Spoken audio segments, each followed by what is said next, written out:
Welcome to ప్రజాప్రతినిధి news. Suryapet sub register కార్యాలయం వద్ద అక్రమ రిజిస్ట్రేషన్లపై నిరసన జ్వాలలు. బాధితులతో కలిసి ఆందోళనకు దిగిన టీఆర్పీ రాష్ట్ర ప్రధాన కార్యదర్శి వట్టే జానయ్య యాదవ్కు పోలీసులకు మధ్య తీవ్ర వాగ్వాదం చోటు చేసుకుంది.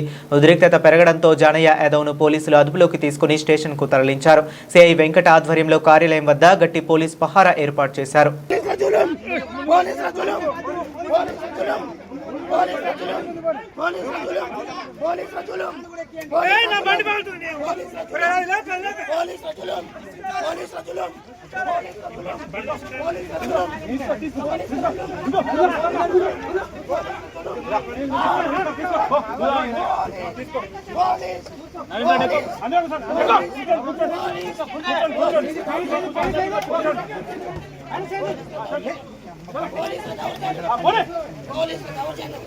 మొన్ననే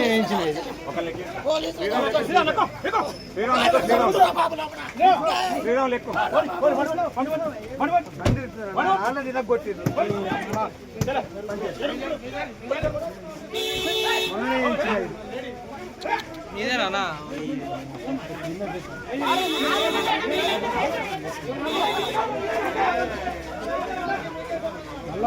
అక్రమైన రిజిస్ట్రేషన్ చేస్తా ఉండని ఆధారాలతో సహా సబ్ రిజిస్టార్ గారి ముందర పెట్టినాం. సబ్ రిజిస్టార్ గారు దండం పెట్టి చెప్తా ఉండు, జానయ్యను విక్రయించిపోతే నన్ను బలవంతంగా రిజిస్ట్రేషన్ చేపిస్తే మళ్ళీ నేను ఏడాదిలో రిటైర్ అయ్యేది ఉంది, నా జీతాలు ఆగమైపోతే దయచేసి నువ్వు విక్రయించగలరు కానీ ఆయన వేడుకుంటా ఉండు. ఇక్కడే ఎస్ఐ సిఐ వెంకటయ్య గారు వీళ్ళు వచ్చేమో మాకేదో ల్యాండ్ ఆర్డర్ ప్రాబ్లం అని వాళ్ళకు పైనుంచి అధికార పార్టీలకు ప్రెజర్ చేస్తూ ఉంటే కుక్కని ఇడ్చుకపోయినారు, మమ్మల్ని ఇడ్చుకపోయే ప్రయత్నం చేస్తారు. దయచేసి సోదరులారా ఒకటే విజ్ఞప్తి చేస్తా ఉన్నా, ఇవాళ వాళ్ళు చేసే రిజిస్ట్రేషన్ ఆపు నిలుపుదల చేయాలి. వాళ్ళు రేపు సిఐ గారి సమక్షంలోకైనా డిఎస్పీ గారి సమక్షంలోకైనా ఎస్పీ గారి సమక్షంలోకైనా ఐజీ గారి సమక్షంలోకైనా ఈ ప్లాట్లు అందరూ కూడా వస్తారు. వీళ్ళందరినీ తీసుకొచ్చే బాధ్యత నాది. అప్పటి వరకు మేము చెప్తా ఉన్నాం, సబ్ రిజిస్టార్ గారు ఆ రిజిస్ట్రేషన్ నిలిపిచేయాలి. అట్లా కాకుండా ఏమన్నా చేస్తే చట్ట ప్రకారం ఇక్కడ ఉన్నటువంటి పోలీసులు అక్కడ ఉన్నటువంటి సబ్ రిజిస్టార్ వ్యవస్థ మరి చట్టం ముందు అందరూ సమానమే కాబట్టి ఖచ్చితంగా బాధ్యత వహించాల్సి వస్తుంది. ఇవాళ మేము దయచేసి వాళ్ళందరూ కూడా రిక్వెస్ట్ చేస్తా ఉన్నాం. మిత్రులు నమస్కారం. సూర్యాపేట నియోజకవర్గంలో గత 4-5 నెలల నుండి మరొక తంతు జరుగుతూ ఉంది. సూర్యాపేట ప్రజలందరూ కూడా తెలుసు.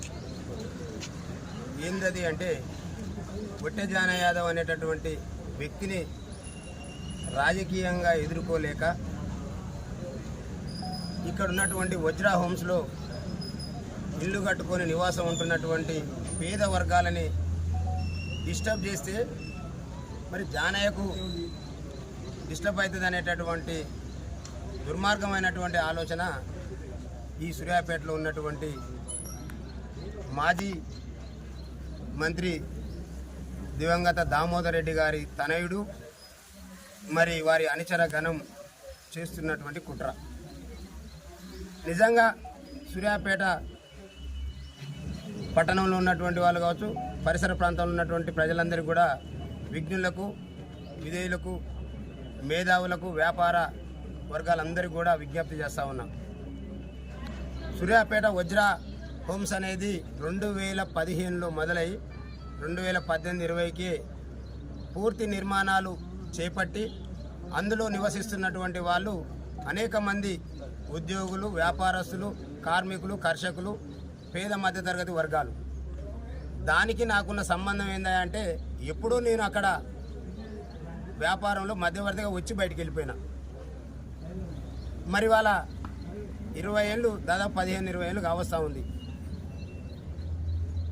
మరి ఇవాళ దాంట్లోకి వచ్చి ఒకసారి జగదీశ్వర్ రెడ్డి గారు ఎందుకు అంటే ఆయన వెంట ప్రయాణం చేసినంతకాలం వట్టే జానయ్య మొనగాడు, మొగోడు అని ఆయన నోటితోనే చెప్పినటువంటి మీడియాలో అనేక సందర్భాలు ఉన్నాయి. మరి దానికంటే ముందు దామోదర్ రెడ్డి గారు ఆయనను భుజాల మీద ఎత్తుకొని తిరిగినంతకాలం జానయ్య ఒక మొనగాడు, ఒక మొగోడు, వాడు రాజకీయంగా చాలా క్లియర్గా ఉంటాడు, పద్ధతిగా ఉంటాడని వాళ్ళ నోటి నుంచి వచ్చినటువంటి ఈ పదాలు. కానీ ఈ అగ్రవర్ణాలు, మెజార్టీ వర్గాలమైనటువంటి మా బీసీ, ఎస్సీ, ఎస్టీ, మైనార్టీలని భారతదేశానికి స్వాతంత్ర్యం వచ్చి 80 ఏళ్ళు కావస్తున్నప్పటికి కూడా మమ్మల్ని బానిసలుగా